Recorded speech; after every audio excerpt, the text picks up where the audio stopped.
Pero muy, Muchas- muy buenos días, queridos. Pues vamos a iniciar con este tema que ya estábamos ahorita abordando con Ernesto, la rebelión en Los Ángeles y las declaraciones de Kristi Noem, y pues que han seguido teniendo resonancia hoy en la mañanera. Digo, la presidenta habla también de este encuentro que tuvo el día de ayer con Landó, y ella señala pues que se le comentó de las implicaciones que va a tener para la economía de Estados Unidos de continuar también pues con estas redadas.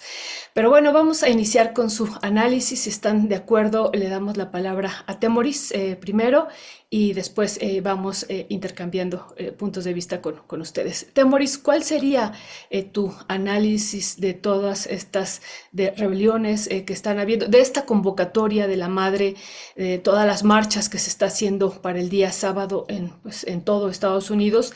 Y lo otro, Temoris, pues esta ley también que nos mencionaba ahorita Ernesto, que también es una ley pues muy, muy importante, una ley fiscal en los Estados Unidos, que también es parte del fondo de esta gran disputa entre Donald Trump y Elon Musk. ¿Cuál sería tu primer análisis, querido Temoris? la ley grande y bella, ¿no? O sea, es que no se mide Donald Trump y cómo les gusta darles pildoritas baratas a sus simpatizantes que le agarran todo, ¿no?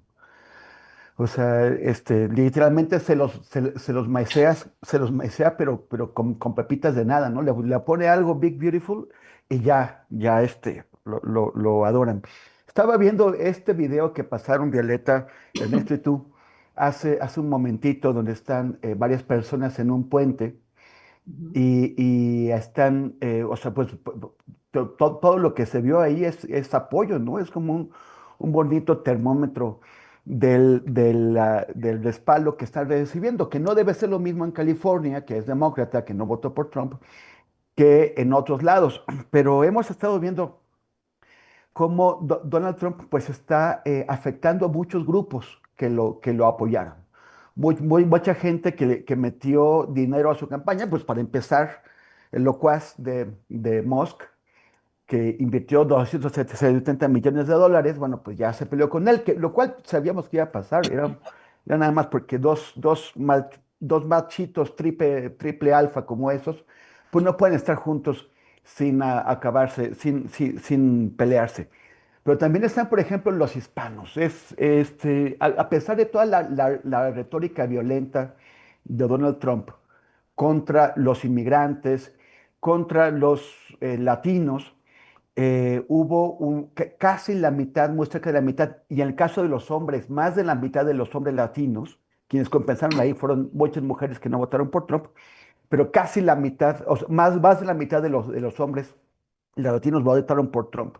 Y ahora ya se están viendo, ¿no? Pues, por ejemplo, dos sectores que lo han apoyado muchísimo, que son de derechas, los venezolanos que emigraron a partir del chavismo, y los cubanos que son hijos de los que emigraron por el castrismo, pues se fueron a votar por él, y ahora ya Trump les dio un bofetón, porque los incluyó, nadie lo esperaba, en el grupo de países que no pueden entrar a Estados Unidos, cuyas visas están en riesgo. Los metió junto con Libia, junto con Somalia, junto con Siria y otros países. No lo esperaban, pero ahora resulta que sus parientes ya no van a poder ir a visitarlos, que ya no, que no les van a dar visas, que no van a poder hacer la repatriación, la reunificación familiar, que significa que los que ya están más o menos consolidados en Estados Unidos pueden traer a sus parientes. Eh, es una tragedia humana, pero también es un bofetón para aquellos que no se dan cuenta cuando votan contra sus intereses, lo cual es muy común. Nuestra compañera Viri Ríos ha demostrado en varias ocasiones cómo un sector de la clase media que vota por la derecha cree que está votando por sus intereses cuando en realidad está votando en contra de ellos.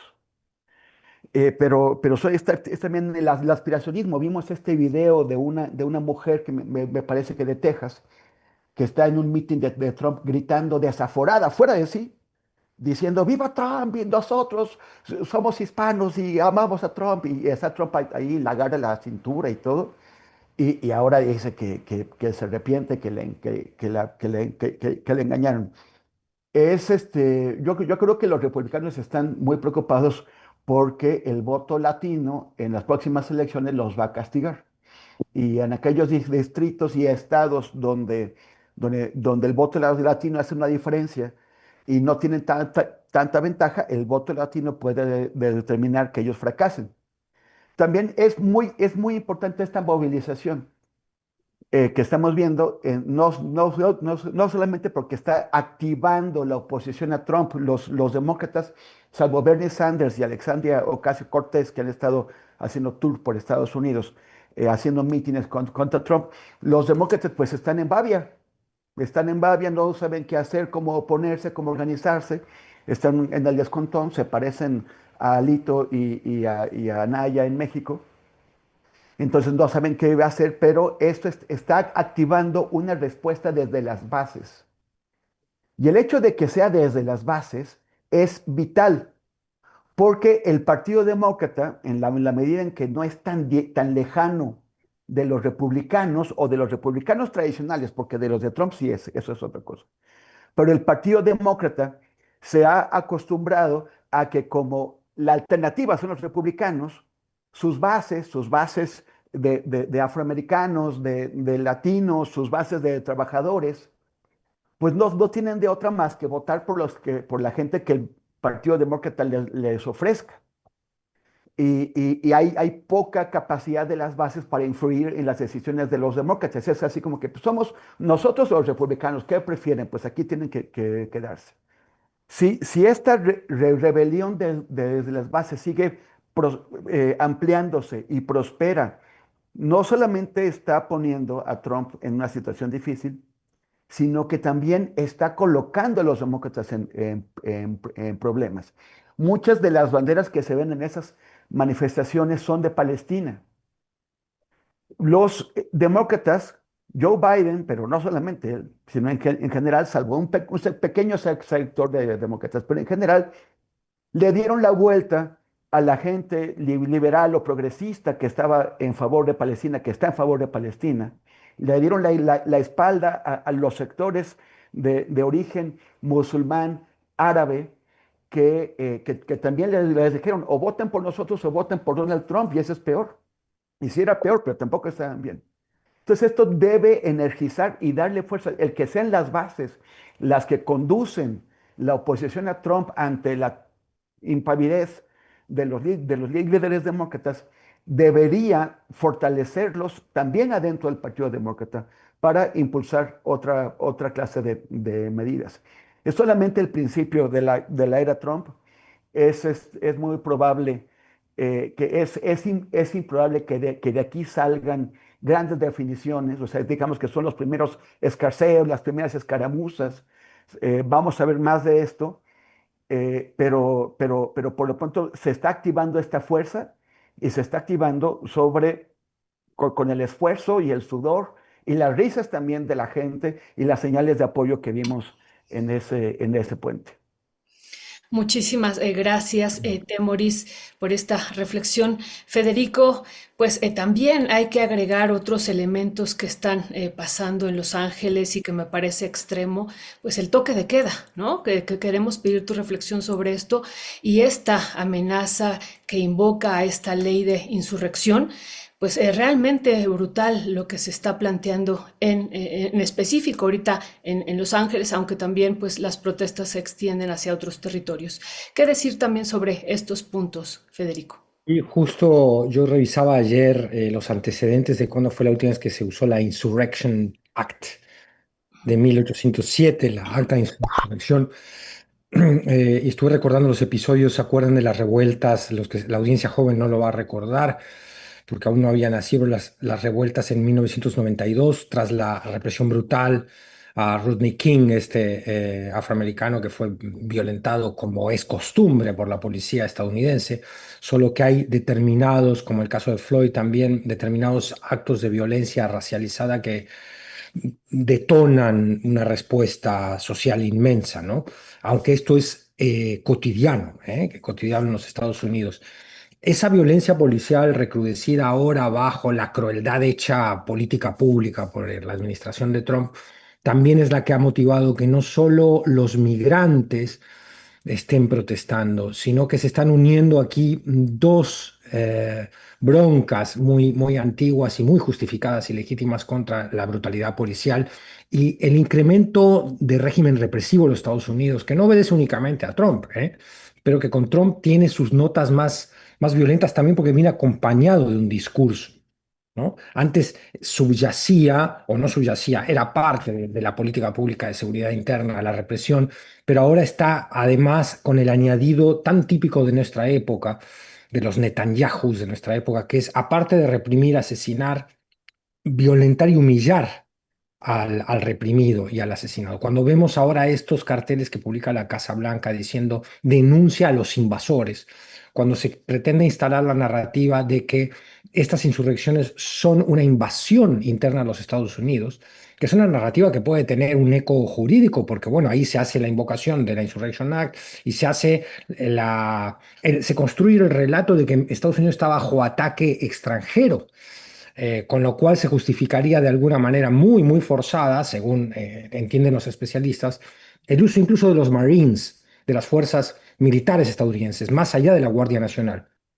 La Constitución permite a los presidentes enviar a la Guardia Nacional a intentar detener actos de sabotaje o insurrección, siempre y cuando esté muy justificado, tenga un apoyo incluso del Poder Legislativo, del Congreso de los Estados Unidos, y máxime si se va a proponer usar a los Marines, que la Constitución limita muchísimo la actuación de las fuerzas militares de Estados Unidos para actuación interna de control en temas de seguridad interior. Entonces yo creo que estamos viendo aquí varias dimensiones de un problema creciente que podemos resumir con que el imperio está en una notable y notoria decadencia institucional. O sea, Trump viene a acentuar un deterioro institucional.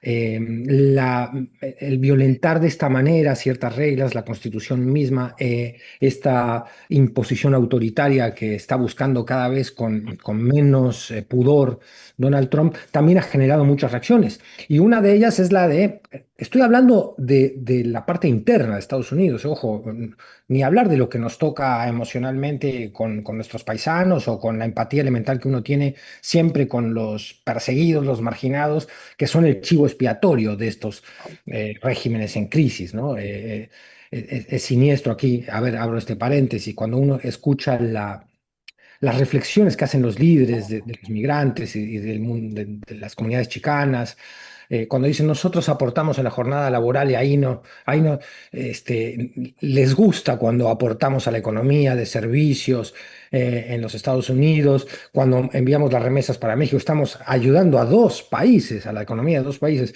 pero luego nos convierten en el chivo expiatorio de un Estados Unidos inmerso en una profunda crisis, ¿no? Y la práctica del chivo expiatorio que resulta particularmente deleznable es la que han usado tantos capitalismos en crisis para justificar, desviar la atención de la mayoría de la población hacia otro sector minoritario de la población, minoritario aunque en números concretos sea muy grande, y desviar así la culpa que le corresponde a otros sectores del poder económico, del poder político, que son los que han insistido en un modelo que ha producido la crisis de la cual hoy se culpa a los migrantes.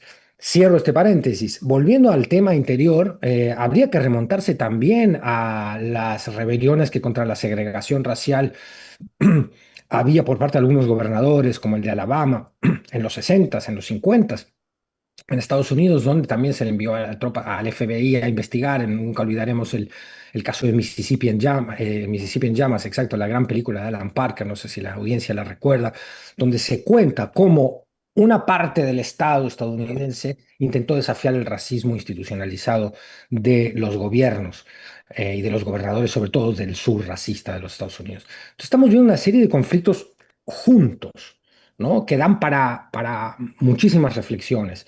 Vemos, aquí concluyo, una respuesta del gobierno mexicano bastante prudente y a la vez firme ante lo que es una agresión creciente a los connacionales de aquel lado de la frontera. Una agresión que no nace con Trump. Esto hay que decirlo, es muy importante. Recordar que no es Trump el que inventa el racismo, pero es el que más lo está institucionalizando, ¿no? Y el que los lleva a la práctica con medidas ya de abierta crueldad. Los videos que estamos viendo todos los días de las familias separadas, de madres capturadas con los niños dejados en la calle, del llanto, la desolación y la impotencia de la ciudadanía, tenga papeles o no, que muchas también la tienen, ante lo que es la separación de familias, la violencia arbitraria que nos recuerda a los peores momentos de la humanidad en el siglo pasado. La verdad es que hay que tener muchísimo temple para, siendo gobierno de México, poder resistir la propuesta de Estados Unidos, que es la de que México caiga en la trampa, en la escalada declarativa, que si México cae y pisa ese palito, ahí se enreda aún más la situación. Pero claro, va a llegar un momento y está llegando ese momento en el cual también el gobierno mexicano pues no puede hacerse demasiado el tranquilo o el prudente, porque estamos entre violaciones flagrantes de derechos humanos, de derechos de los migrantes y de los residentes mismos en Estados Unidos, que por portación de piel o portación de tatuajes. Exportación de piel. Pues sí, exacto. O sea, tú eres moreno, tienes un tatuaje, es lo que está pasando cuando mandan a las cárceles de Bukele. Este cuate tiene un tatuaje, es latino, venga, va para allá. Son señales de un mundo muy, muy decadente, donde estamos regresando a situaciones que pensamos que habíamos superado como humanidad. Gracias, Federico. Me hiciste pensar en estos territorios, el territorio, el cuerpo territorio, y uno decide si lo tatúa o no y si lo marca. Y bueno, pues hay muchas formas de analizar también eso, pero sí, sí es una situación que vemos, ¿no? Cotidianamente, pues a veces que venimos regresando de algún trabajo y vemos que en algún avión donde va alguien tatuado lo separan, ¿no? Siguen separándolo si trae tatuado pues su territorio, su cuerpo. Pero bueno, también ese es todo un tema. Gracias, Federico. Querida Laura, y a esto pues también le sumamos, que ya pareciera que pasó hace mucho, pero pues le sumamos las declaraciones que hizo la secretaria de Seguridad de los Estados Unidos al lado de Donald Trump, ¿no? Señalando pues, que condenaba a la presidenta de México por alentar estas protestas violentas en Los Ángeles. Y bueno, pues hasta el momento Donald Trump no ha dicho nada ni ha desmentido esto nada al respecto, y hubo una respuesta pues contundente de la presidenta de México. ¿Qué decir sobre esto, querida Laura? Pues mira, yo creo que es terapia de choque, ¿no? Y por un contexto que ahorita les voy a contar que tuve oportunidad ahí de revisar hace 2 días, y evidentemente es para tratar de acallar, ¿no? Voces a nivel internacional en ese caso, o en el caso de México también, ¿no? De toda Latinoamérica, por las atrocidades que están cometiendo en Estados Unidos. A ver, lo que sucedió en Los Ángeles es una aguja en un pajar. Creo que no hemos tomado dimensión de lo que ha estado sucediendo en los últimos meses porque lo han escondido muy bien la información. Sin embargo, ellos tienen que transparentar cada 3 meses cómo se han llevado a cabo estas redadas, y hace apenas cuestión de días lo hicieron. El problema es que lo esconden muy bien, ¿no?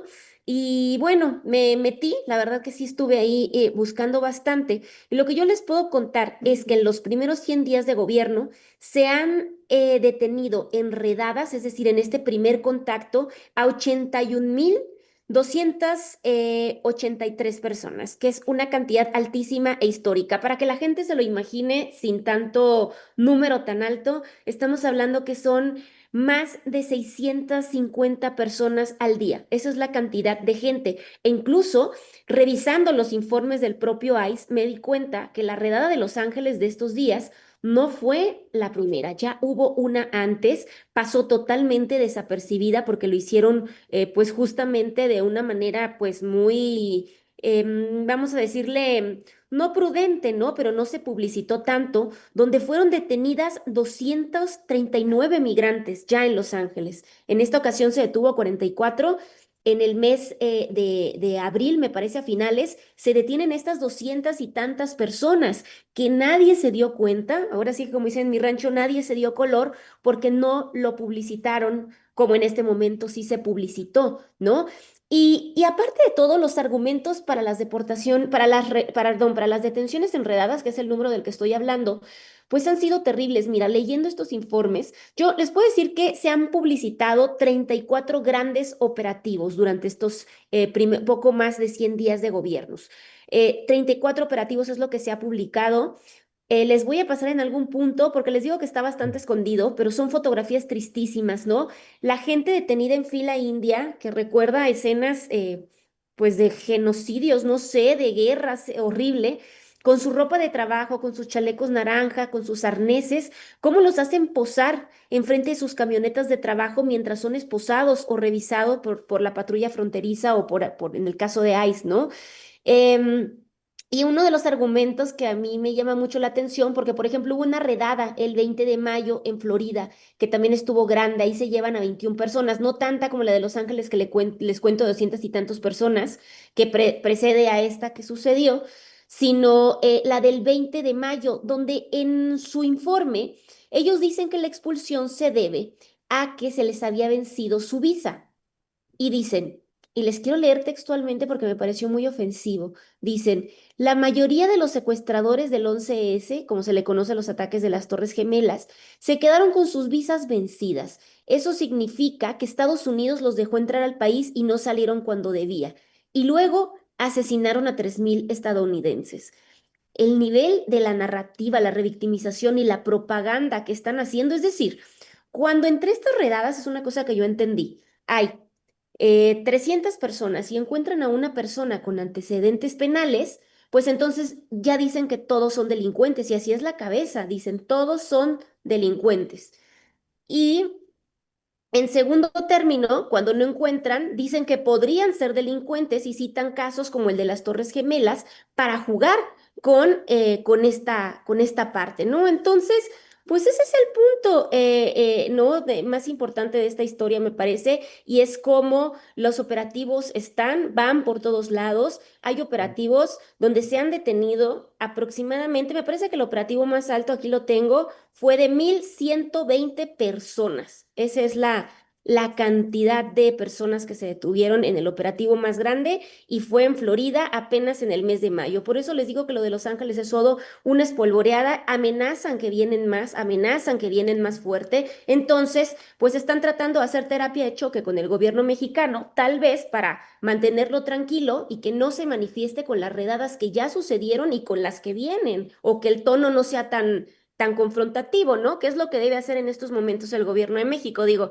no es que escuchen mis consejos, pero me parece que ya las autoridades consulares y de la embajada les falta mucha fuerza, porque estas 81.000 personas, la gran mayoría son mexicanos. Muchísimas gracias, querida Laura. Pues muy, muy importante e interesante estas cifras que nos das, estos 81.283 personas. Y recordemos que Donald Trump ha planteado 1 millón de deportaciones al año, ¿no? Eso es brutal lo que está él, planteando y bueno, pues eso implicaría pues una situación que aumentara en grandes dimensiones estas redadas y esta agresión hacia los migrantes que estamos viviendo. Pero bueno, yo le pasaría ahora, si están ustedes de acuerdo, a Federico Bonazo, el director del proyecto Juguete Rabioso, para hablar de este tema que nos hemos acordado también mucho de él, de lo que ha ocurrido y si él quiere agregar algo y también después Federico y también Lau, si quieren agregar después algo del primer tema, pero para entrar al segundo tema, el caso pues que se está viviendo en Argentina, pues la brutalidad, 6 años, ¿no? de prisión a Cristina Kirchner, además de inhabilitarla políticamente para siempre, y lo otro, esta suma pues multimillonaria que le están pidiendo que tiene que regresar. Federico, pues ¿cuál es tu análisis? Y en verdad que hemos pensado mucho y decir cuál será su valoración de él, de lo que está pasando allá en Argentina. Gracias. Yo, claro, nací allá, aunque vivo en México hace 45 años, estoy mucho más involucrado con la política y la realidad mexicana. Por supuesto que mantengo un vínculo permanente con Argentina. Allí vive mi padre y allí viven tantos queridísimos amigos y amigas. A ver, lo que ha ocurrido es un acto de arbitrariedad disfrazado de medida jurídica una obscena muestra más del lawfare con el que han pretendido frenar eh, varias veces a los gobiernos de corte popular y a los dirigentes que han promovido un desafío, sea más tibio o más decidido, a las políticas neoliberales, al control político del poder económico. Aquellos que se hayan atrevido a ejercer cierto control político, digo, cierto desafío al control político del poder económico, se han enfrentado, y por eso estamos hablando que el lawfare se practica contra Correa, se practica contra Lugo en Paraguay, se practica contra Cristina Fernández, se quiso practicar contra López Obrador en el desafuero, se practica contra, en fin, recordemos el caso de Honduras. O sea, hay infinidad de ejemplos, el de Lula también paradigmático, la primera economía de Latinoamérica. Estamos hablando de la captura del poder judicial por parte de facciones políticas. La relación entre poder político y justicia es, bueno, tan vieja como la humanidad misma y sus instituciones, al menos desde que la humanidad generó instituciones, pero el problema es cuando el poder judicial se convierte en un partido político, en una facción política y tergiversa, tuerce por completo las reglas del juego legal para alcanzar objetivos políticos. Esto es lo que ha ocurrido en Argentina, sin con esto decir, poniéndonos incluso en abogados del diablo, que no haya habido casos de corrupción durante la administración de Kirchner.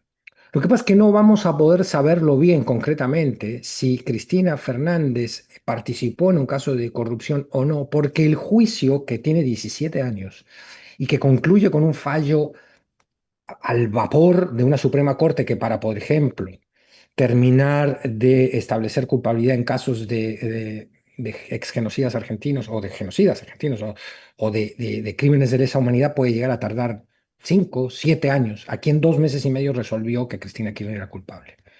Porque es un caso que no está sustentado en pruebas indubitables, sino en inferencias.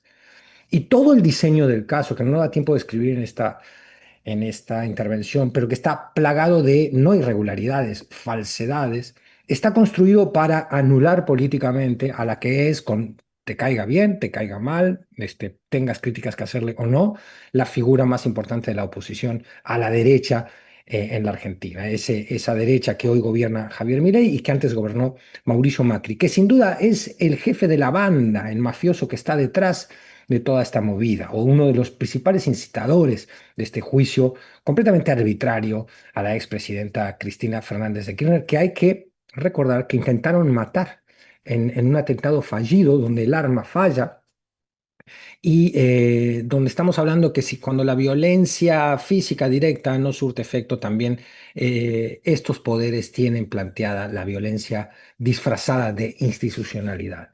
Hay, a ver, es un tema para revisarlo a fondo porque hay muchas vertientes interesantes. Una de ellas es la comparación con lo que ha sucedido en México.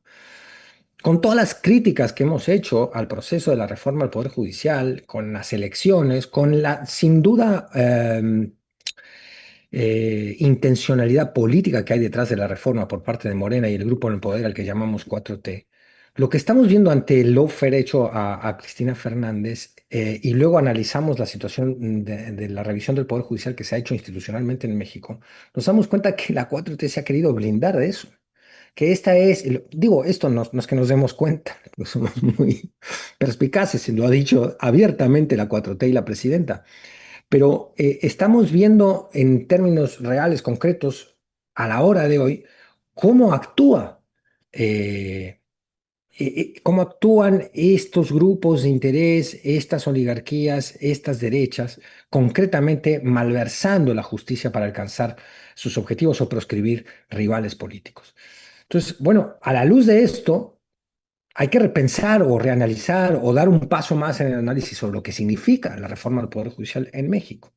¿No? Que no vivimos en el mundo ideal donde todos apostáramos por una separación de poderes y unos contrapesos realmente prístinos, probos, eh, sino que vivimos en un mundo de disputa política donde hay dos proyectos de sociedad y de mundo, uno de los cuales tiene su versión más exagerada en los crímenes atroces que estamos viendo en Gaza y en la xenofobia racista institucionalizada que estamos viendo en los Estados Unidos, y que la resistencia a ese mundo a veces hay que darla, no se puede dar en términos apelando a valores como el democrático, el republicano, el institucional, con candor, porque el monstruo que hay enfrente, no sé si me estoy explicando, es muy fuerte, es muy grande. Entonces, no hago aquí una justificación política de una mala hecha reforma judicial en México, pero lo que hablo es de intento de análisis y de explicación también de cuál es la funcionalidad política de esa misma reforma a la luz de lo que ha pasado en nuestro continente como último episodio de lawfare, grave, gravísimo, el de Cristina Fernández de Kirchner. Muchísimas gracias, Federico. Y sí, también ayer nos comentaba, pues Fernando Buenabad, que esa Suprema Corte de Justicia de Argentina está conformada por tres personas, ¿no? Y entonces, pues fueron ellos los que decidieron, pues, dar trámite a esto que tú nos dices que llevaba 17 años este caso y que pues se decide rápidamente por esta corte.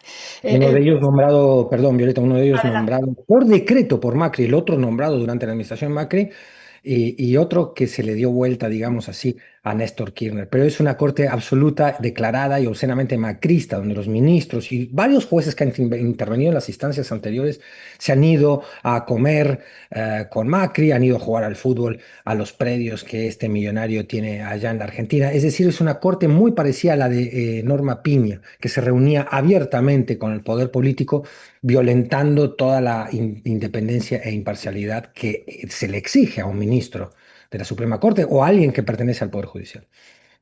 Gracias, gracias. Es muy importante también esta conformación de esos tres ministros. Así es que muchísimas gracias, Federico. Explica muchísimo.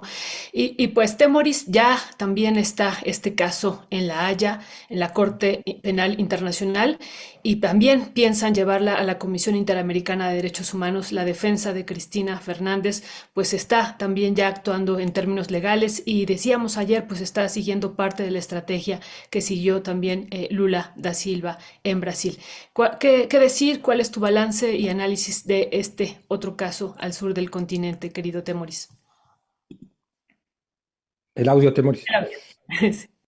Está bien, están tratando de emplear los recursos disponibles, pero por lo pronto, o sea, en lo que hay una resolución de la CIDH, que toman años, en lo que hay una resolución en la Corte Penal Internacional, por lo pronto ya la sacaron de la jugada.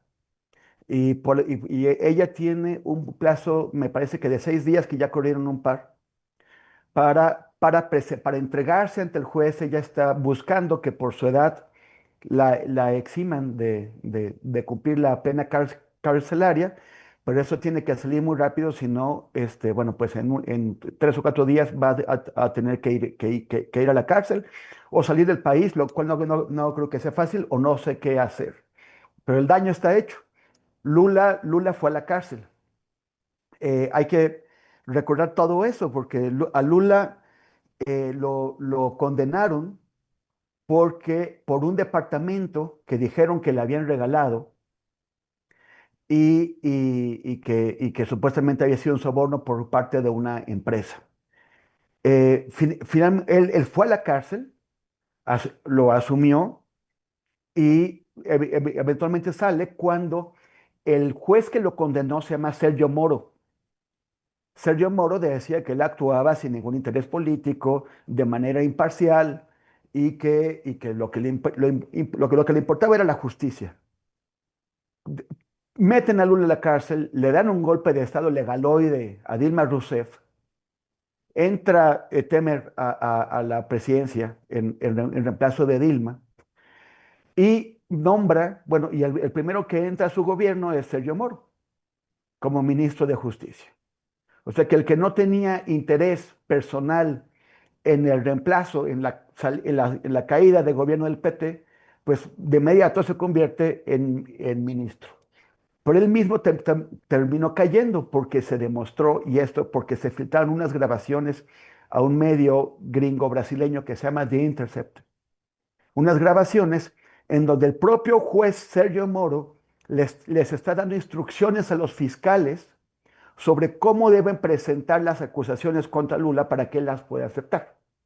O sea, también, o sea, en el sistema de Brasil, los fiscales y los jueces no se pueden, o sea, es tan grave que se pongan de acuerdo unos fiscales con un juez como que se ponga de acuerdo la defensa con el juez. Es prevaricación. Y Sergio Moro quería hacer lo posible por meter a Lula a la cárcel y tener su beneficio de cambiar el sistema político. Se demuestra esto, se demuestra la prevaricación. Él orquestó todo eso y eventualmente se va y Lula sale de la cárcel y regresa a la presidencia. Yo no sé, con una Corte Suprema como la que vimos, porque quien metió a Lula a la cárcel no fue el Tribunal Supremo de Justicia. Lula salió cuando el Tribunal Supremo valora la situación. Aquí es muy difícil que haya, no veo la forma en que la Corte Suprema anularía su propia sentencia.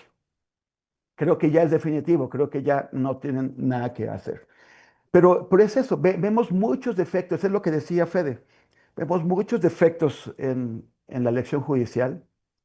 Hay cosas que se pueden remediar, sobre todo en el proceso, para que la siguiente vez que vayamos a votar en el 27 sea más sencillo y más gente se sienta convocada y pueda entenderlo y pueda escoger a sus candidatos.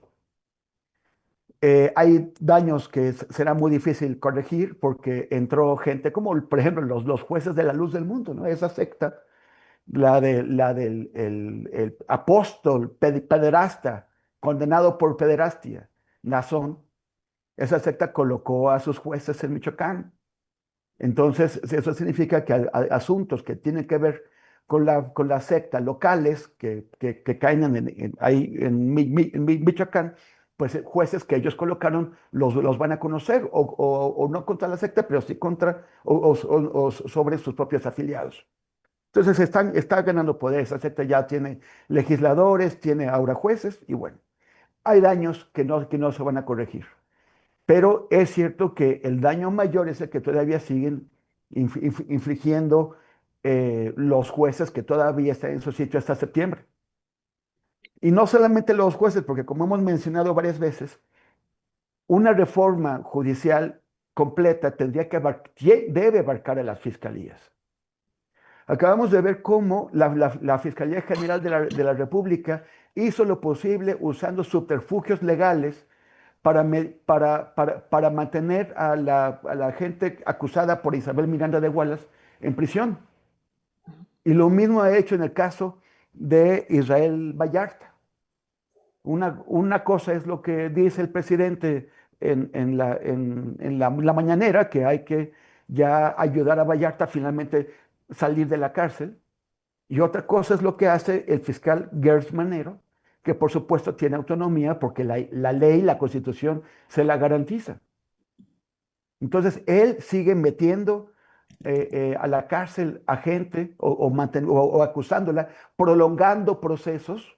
Le falló porque la Suprema Corte se lo tumbó en el caso de Juana Hilda, pero sigue prolongando procesos y al mismo tiempo ha usado la Suprema Corte, perdón, la Fiscalía General para sus asuntos personales. Ha perdido todo lo que le importaba, todos los grandes casos los perdió. Todo el mundo está afuera. O sea, no tiene una estrellita que colgarse, una medallita. Pero sí metió a la cárcel a su excuñada. Sí, destruyó a su familia política. Y por eso, ¿saben quién va a pagar? El Estado mexicano, o sea, nosotras y nosotros. Porque Alejandra Cuevas, la señora que Gers Manero metió injustamente en la cárcel, ahora está llevando el caso ante la Corte Interamericana de Derechos Humanos. Y si la Corte emite una sentencia, no será contra Gers Manero, porque Gers Manero actúa en representación del Estado mexicano. Será contra el Estado mexicano. El error cometido cuando se nombró, cuando los principales partidos, Morena, el PRI y el PAN, votaron para poner como fiscal general Alejandro Gers Manero, lo vamos a pagar como país muchísimos años, pero sobre todo las víctimas de que no se haga justicia y las víctimas de que se cometan injusticias, como en el caso de la gente acusada por Isabel Miranda, por el caso de Israel Vallarta o de los Vallarta, y como en el caso de Alejandra Cuevas. Muchísimas gracias, Temoris, y ya está saltando al siguiente tema. Qué bien, después ahí Ah, vamos a regresar a él. Gracias. Laura, pues de este segundo tema también creo que vimos. Laura no está, Violeta. Ahí está la imagen, está congelada. Ah, perfecto. Nos dejó un mensaje que tuvo una emergencia, espero que no sea nada grave. Sí, esperemos que no sea nada grave. Entonces, sí, como vi su imagen y pensé que entonces nos Ujú. estaba escuchando y bueno, le enviamos un fuerte abrazo, cualquier cosa que podamos apoyar, por supuesto. Fuerte abrazo, querida Laura.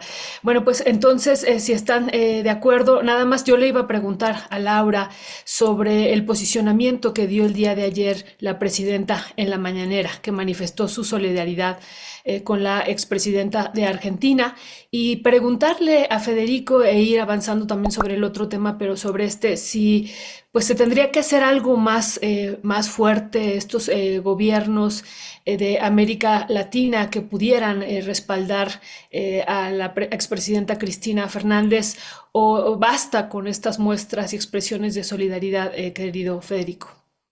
Buena pregunta. Le habían sugerido a Cristina que se podía refugiar en una embajada antes del fallo y buscar la ayuda de algún gobierno amigo. Por supuesto que ella dijo que no, porque dice y declara que es inocente, que es un caso montado y que lo que peor puede hacer es darles la razón escapando y no enfrentando, como enfrentó Lula en la descripción síntesis que nos acaba de hacer también Temoris, su propio episodio de lawfare. Ella ha dicho, ha declarado Cristina, que este fallo, que esta condena es una distinción de dignidad, ¿no?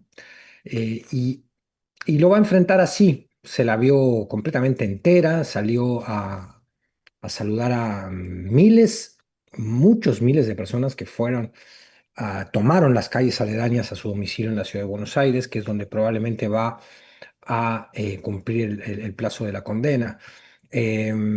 Muchas fuerzas, hay en la izquierda argentina hay una fuerza que es opositora al kirchnerismo, incluso lo ha sido cuando el kirchnerismo ha sido poder, que es el Frente de Izquierda, que encabeza la que hasta hace poco era diputada federal Miriam Bregman, que es una persona de una eh, absoluta congruencia política, más allá de que, bueno, uno puede discutir qué proyecto tiene concreto, qué estrategia política tienen para llegar en algún momento a un cierto estatus de poder o conquistar un electorado como para poder llevar a cabo las propuestas que tienen, que son siempre en función de la agenda más elemental de los derechos y de los trabajadores. Es una izquierda muy congruente que hay en ese frente y que han sido opositores declarados al kirchnerismo y sin embargo tuvieron el gesto político de ir de inmediato con Cristina, que los recibió, también tuvo la grandeza de recibirlos. No es el momento para mezquindades dentro del campo de la izquierda, por más que una visión sea más trotskista, si se quiere resumir así, y otra sea más peronista, popular,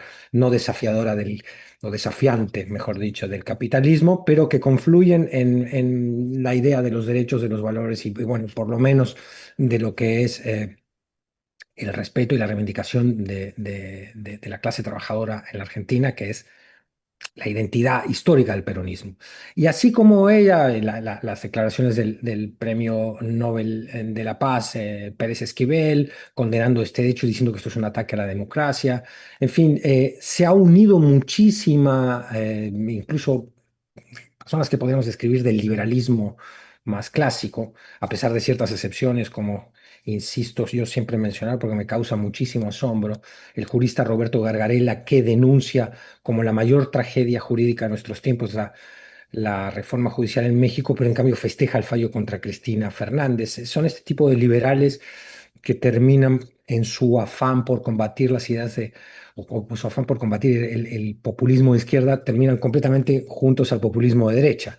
Y habría que explicarse ese fenómeno a qué obedece. Pero en general, la reacción, incluso de juristas que no son ni peronistas ni kirchneristas, de vergüenza ante el fallo de la Suprema Corte y de todo el proceso judicial que termina en este fallo, es unánime. Y eso ha generado un sentimiento, por primera vez, que curioso, de cierta unidad de lo que podemos genéricamente llamar el campo popular en la Argentina. Es decir, hay una respuesta muy contundente que hay que ver si se vuelca a las calles, hay que ver cómo repercute ante cómo se junta con la protesta ante el gobierno de Javier Milei, que festeja el hecho, aunque no es arquitecto del proceso judicial, se suma a una victoria contra sus enemigos de izquierda, lo que ellos llaman ya los zurdos, pero que en realidad está pergeñada por Macri y otros sectores de la derecha argentina. Hay que ver cómo se unifican en días siguientes y en lo que va a ser el proceso de Cristina ya en prisión domiciliaria a partir de ahora. Es un panorama todavía abierto, Violeta, la verdad, sobre el que cuesta especular, ¿no? Sí, sí, abierto, como dices, y pues también muy preocupante esta cifra que realmente es multimillonaria, ¿no? El Clarín ayer publicaba en primera como primicia, ¿no? Que además de esta condena de 6 años y de esta inhabilitación política de por vida, pues tendrá que devolver estos 85.000 millones al Estado por el fenomenal, dicen ellos, maniobra fraudulenta que ella hizo. Pues es una cifra también brutal, ya convirtiéndolo en pesos es brutal, Federico, pero bueno, Sí. es un caso que sigue abierto y que seguirá abierto, por supuesto, y que pues forma parte de estos casos de lawfare, como tú bien decías, y también Temoris y Laura, pues que estamos, bueno, ya Laura no participó, Temoris, que estamos viviendo en América Latina. Si están de acuerdo, salvo que ahorita Temoris quiera agregar algo, pues pasemos al otro tema. Temoris, ¿quieres agregar algo del caso, ¿Cuál es el tema siguiente? el de Wallace? Justo lo que Sí, estamos tratando. vale, ajá. Sí, eso nos parece muy importante abordarlo con ustedes también y pues nada más contextualizar con la audiencia, ya ellos ya saben, pero lo recordamos, ¿no? Ayer la primera sala de la Corte decidió también por 4 votos a favor y 1 en contra y que también eso llama la atención de ese voto en contra del personaje, ¿no? Que vota en contra, pero bueno, esto generó que inmediatamente en la noche fuera liberada Juana Hilda después de 19 años de cárcel por una fabricación. ¿Qué decir, Temoris? El día de hoy la presidenta no se pronunció, solamente dijo ayer tuvimos una buena noticia en la Suprema Corte de Justicia y eso fue todo lo que dijo. También nadie le preguntó al respecto, pero bueno, ¿cuál es tu valoración de este caso? Pues que lleva ya, pues casi va a cumplir 2 décadas. Bueno, precisar que lo que intentó hacer la Fiscalía General de la República fue un subterfugio para seguir pateando el bote, para que no liberaran a Juana Hilda y se aplazara hasta después de que tomen su puesto los jueces que vienen. Y uno dice como, ¿para qué? O sea, ¿por qué Alejandro Gersmanero quiere hacer eso cuando bueno, ya se murió Isabel Miranda de Wallace? ¿A qué acuerdos llegaron con ella? ¿Qué es lo que está intentando respetar Gersmanero? Porque sabemos que esta mujer, Isabel Miranda de Wallace, si es que murió efectivamente, porque hay quien lo pone en duda, que tejió una red de influencias en lo más oscuro, opaco y perverso del sistema político y judicial mexicano, con García Luna, con Gers Manero todo esto. Gers Manero sigue actuando con base en esos acuerdos que estableció con ella y con muchos más. O sea, parte de lo peor, de lo más perverso del sistema político, está asegurado ahí por Gers Manero. Pero algunas personas en el chat hacían el señalamiento de que a Gers Manero lo puso AMLO, lo puso Andrés Manuel López Obrador. Andrés Manuel lo propuso, pero de ahí a ponerlo hay una distancia. No estoy defendiendo a Andrés Manuel, porque obviamente si él no hubiera querido, Gers Manero no hubiera llegado. Pero ¿qué es lo que se necesita para colocar un fiscal general? Una votación calificada del Senado, esto es, de más de 2/3 partes del Senado, que en este momento la 4T tiene, pero que no tuvo ni en la legislatura de 2018 ni en la legislatura de 2021. En la de 2018 el Partido Verde no estaba con la 4T. Era el PT, el desaparecido PES, que es otro de esos también fragmentos extraños e inexplicables los evangélicos de derecha y Morena. Y necesitaban que varios partidos sumaran sus votos, sus senadores, sobre todo porque varios senadores de Morena dijeron que ellos no iban a votar por Gers Manero. Entonces necesitaban crear una mayoría. En aquel momento era la transición. Mucha gente seguía con la idea de que Andrés Manuel iba a convertir a México en Venezuela del Norte. Muchos políticos realmente lo creían. Es necesario, no se podía dar esa transición sin varios acuerdos políticos de alto nivel que les asegurara a la gente del sistema que no íbamos hacia Venezuela del Norte y sobre todo que no iba a haber una persecución. Por eso no hay nadie en la cárcel. Por eso Peña Nieto se la pasa de bien en Madrid y Calderón y todos los demás. Vamos a decirlo. La, la, la que, la, si los expresidentes cometieron delitos, no es una consulta la que resuelve si se van a perseguir esos delitos o no. Es de oficio de la fiscalía. La consulta para ver si se enjuician o no a 5 fue una farsa que le salió carísima al pueblo de México y fue una farsa para movilizar a las bases de la 4T, pero fue una farsa, porque igual no sirvió de nada, no hubo ninguna consecuencia de ese voto. Para que se pudiera producir la alternancia en el sistema, tuvieron que haber acuerdos. Y además era indispensable porque la 4T no tenía los votos para imponer un fiscal general. Parte de esos acuerdos, algún día, ojalá podamos conocer ahí la historia, algún día, ojalá quienes estuvieron ahí, nos la cuenten en un libro o como quieran, pero que podamos saber. El PRI y el PAN no iban a votar por el candidato a fiscal general que a Andrés Manuel se le ocurriera. Esto fue producto inevitablemente, no había de otra, de una negociación. Quedó con los votos de una parte de Morena, del PRI completo, del PAN completo y del Partido Verde completo. Fue un consenso, fue un pacto de élites. Y por eso también lo han tenido que aguantar 6 años. Ojalá hubieran podido encontrar un candidato o un fiscal que sí hubiera querido hacer su trabajo. Pero un fiscal que sí hubiera querido hacer su trabajo tendría ahorita en la cárcel a muchos de los prohombres del prianismo. Y eso el prianismo no lo iba a aceptar. Por eso tenemos que seguir con eso.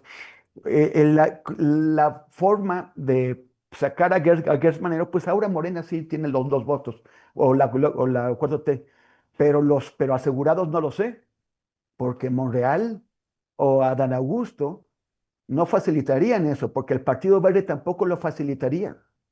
Un verdadero fiscal tendría buena parte del Partido Verde en el bote ahorita.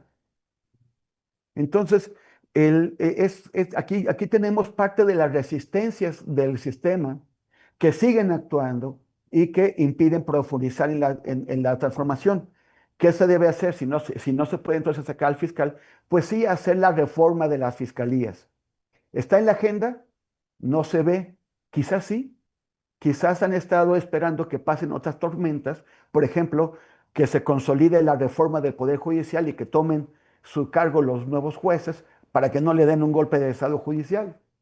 Entonces quizás después vendría esa, o quizás de plano están esperando que llegue el 2028 en 3 años, que es cuando Gers Manero finalmente va a acabar su periodo. No lo sabemos, solamente podemos especular porque nadie ha hablado, nadie nos ha contado cómo realmente se han estado dando estos procesos.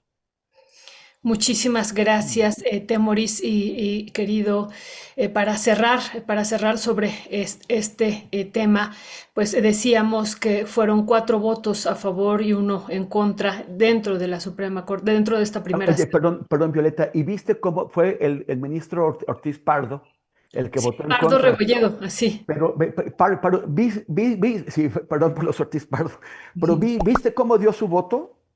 O sea, le dicen, ministro Pardo Rebolledo, y él mirando su celular, está resolviendo la libertad de una persona que lleva 19 años en la cárcel, que le han destruido la vida.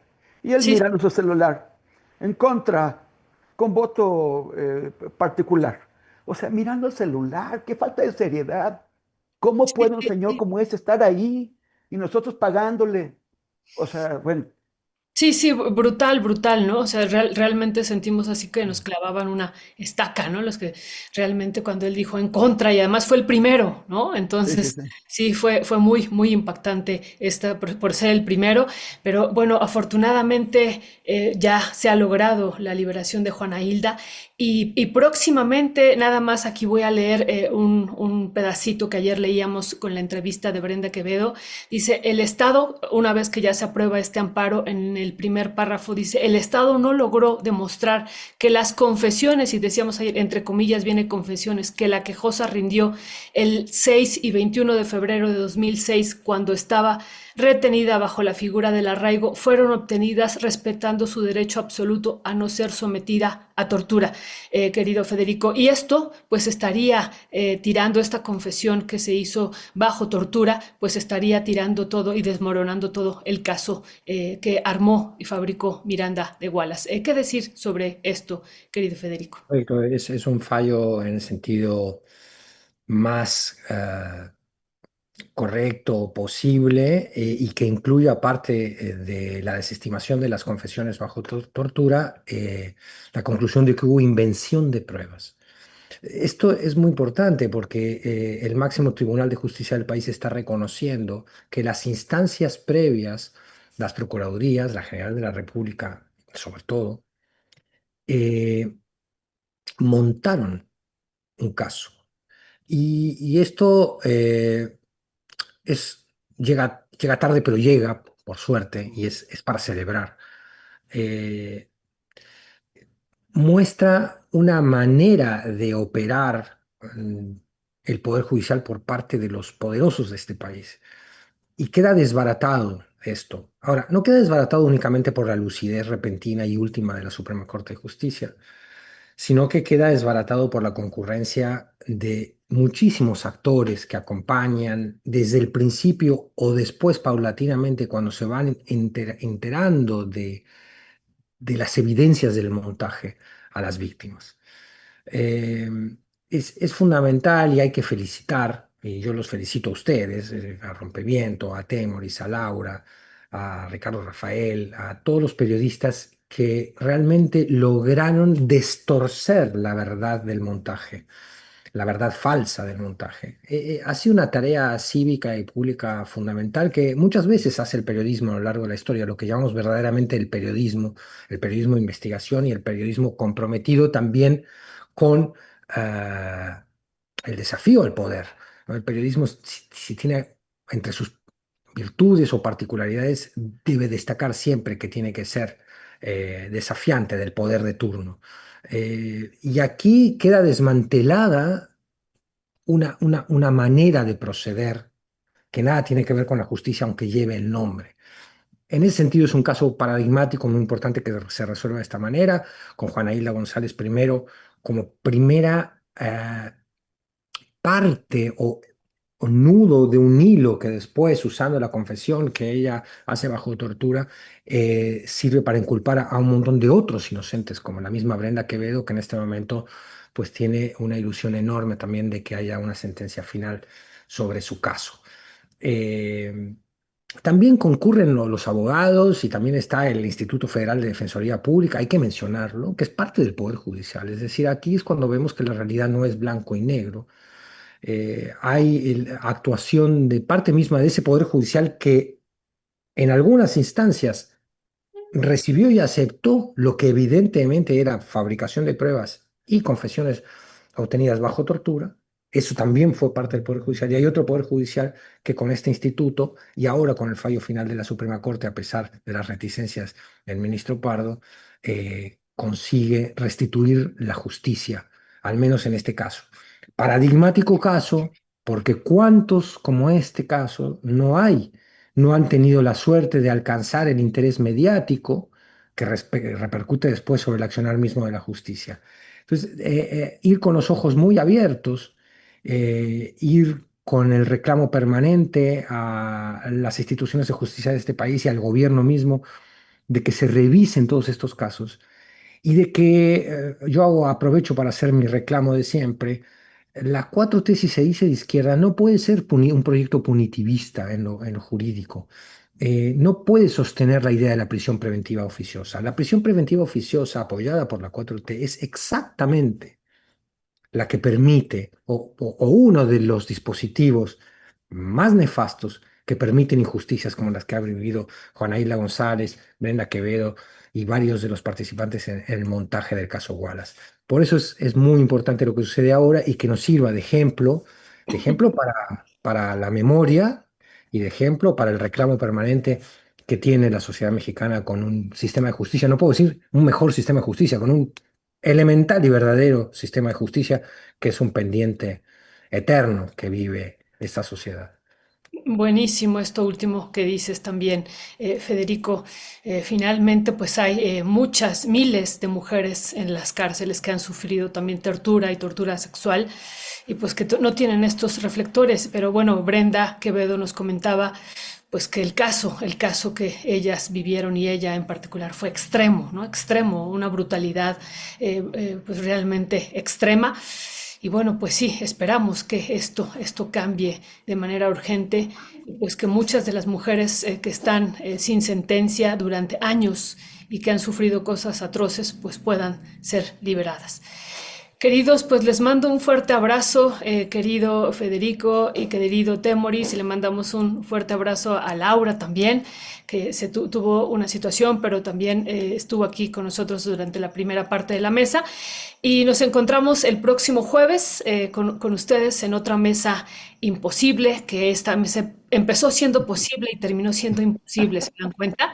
¿No? Yo voy a faltar por primera vez el próximo jueves. Los dos siguientes jueves falto. Híjole, entonces seguirá siendo Ya mesa pedí imposible. permiso y las autoridades de Rompeviento parece que han respondido por ahora de manera benévola a la petición de vacaciones. Quiero tomar vacaciones de la política, Violeta.